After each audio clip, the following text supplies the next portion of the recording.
안녕하세요. 살다 보면 정말 내 힘만으로는 너무 벅차다. 이런 순간들이 오죠. 혼자서는 도저히 감당 못할 것 같은 그런 무게에 막 영혼이 짓눌리는 것 같을 때 말이에요. 오늘 저희가 함께 들여다볼 내용은요. 바로 이런 힘겨운 싸움 앞에서 이 싸움 그거 당신 거 아니에요. 라고 말하는 좀 깊은 신앙적 관점을 담은 유튜브 영상입니다. 이 자료가 전하는 메시지, 그 의미를 당신과 함께 한번 깊이 파고 들어가 보겠습니다. 네, 안녕하세요. 이 자료는 우리가 흔히 겪는 문제에서 출발하는 것 같아요. 그러니까 내 힘으로 영적인 문제든 현실적인 어려움이든 그걸 해결하려다가 부딪히는 어떤 한계, 좌절감 같은 거요. 그렇죠. 핵심은 이거죠. 문제 해결의 주체를 나에서 신으로 한번 완전히 바꿔보라는 건데요. 이게 그냥 위로만 되는 말이 아니라 어떻게 실제적인 변화로 이어질 수 있는지 그 논리를 좀 파고들더라고요. 네. 그중에서도 가장 먼저 눈에 딱 들어온 게 "이 싸움은 신에게 속했다." 이 선언이었어요. 이게 마치 "내가 꽉 쥐고 있는 무기를 좀 내려놓고 신께서 싸우실 자리를 비워드려라." 약간 이런 느낌으로 들리던데요. 여기서 말하는 그 내려놓음이라는 게 구체적으로 뭘까요? 그냥 "다 포기해라." 이런 뜻은 당연히 아닐 텐데요. 아, 네. 그렇죠. 포기는 아니죠.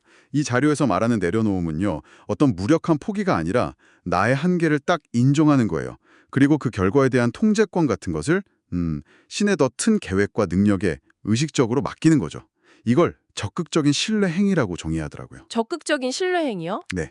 그러니까 내 힘으로 막 애쓰는 걸 멈출 때 바로 그때 신이 우리가 생각지도 못한 방식으로 일하기 시작하신다. 이렇게 설명해요. 통제하려는 마음을 버리고 신의 어떤 주권에 순응하는 것. 뭐 그런 의미겠죠. 아.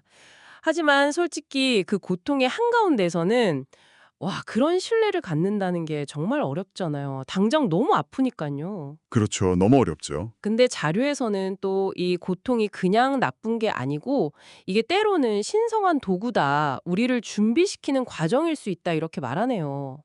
당신의 고통에는 목적이 있습니다. 이 말이 상당히 강렬했어요. 네, 맞아요. 그 관점이 흥미로운데요. 고통을 어떤 징벌로 보는 게 아니라 연단이나 성장의 기회로 재해석하는 거죠. 아, 연단이요? 네. 비유를 들자면 조각가가 돌에서 불필요한 부분을 이렇게 깎아내서 작품을 만들잖아요. 그것처럼 신이 고통이라는 도구를 써서 우리 안에 있는 약점이나 불순물 같은 걸 제거하고 더 강하고 정결하게 만들어 가신다. 이런 비유를 써요. 잔류에서도 편안할 때보다 오히려 이런 고난 속에서 믿음이 더 깊어지고 인격이 다듬어진다고 강조하더라고요. 고통도 그런데 또 힘든 게 간절히 기도하는데 아무 응답이 없는 것처럼 느껴질 때? 그 침묵의 시간도 참 힘들게 하잖아요. 이 자료는 그 침묵의 의미에 대해서도 좀 다르게 보라고 권하는 것 같았어요. 신이 그냥 외면하시는 게 아니라는 거죠. 네, 맞습니다. 신의 침묵이 뭐 부재나 무관심 이걸 의미하는 게 절대 아니라고 말해요.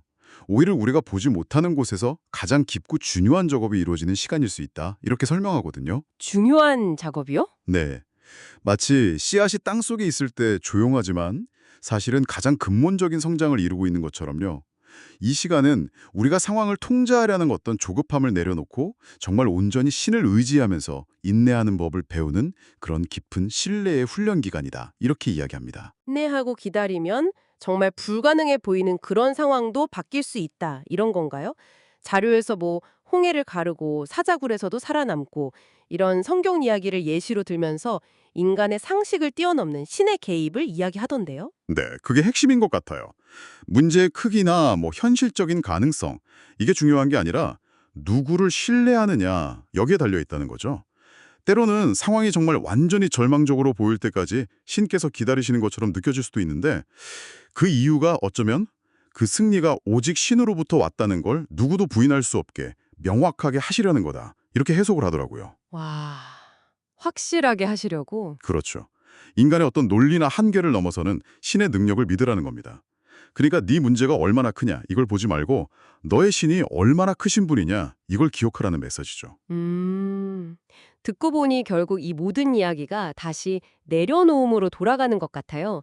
내 걱정, 불안, 또 상황을 어떻게든 통제해 보려는 그런 욕심까지도 전부 다 그냥 신께 맡겨드릴 때, 그때 비로소 진짜 평안, 그리고 예상치 못한 힘을 얻게 된다. 이런 강조로 느껴지네요. 정확합니다. 스스로 막 자기 구원자가 되려고 애쓰지 말고 이미 모든 것을 아시고 가장 좋은 길로 인도하시는 그분을 신뢰하라는 그런 초대인 거죠. 자료는 이런 신적인 항복, 서렌더라고 표현하는데요. 이걸 선택할 때 우리의 두려움이 믿음으로 바뀌고 걱정이 감사와 예배로 바뀔 수 있다고 말해요. 항복이요? 네. 근데 이게 그냥 아무것도 안 하고 손 놓고 기다리는 그런 수동적인 태도가 아니에요. 오히려 신을 신뢰하기 때문에 그분의 인도하심을 따라서 담대하게 나아가는 그런 적극적인 믿음의 자세라고 설명을 하고 있습니다. 오늘 함께 살펴본 이 자료는 우리가 겪는 어려움의 무게를 충분히 인정해 주면서도 결국에는 희망과 승리를 이야기하고 있는 것 같습니다. 핵심은 역시 그 싸움의 주도권을 넘겨드리고 보이지 않는 과정 속에서도 신께서 일하고 계심을 신뢰하는 것. 어쩌면 이게 우리 인생에서 가장 어려운 싸움일지도 모르겠네요. 네, 정말 보이지 않는 것을 믿고 기다린다는 것만큼 어려운 일도 잘 없겠죠. 여기서 한번 당신 스스로에게 질명을 던져보시면 어떨까 싶어요.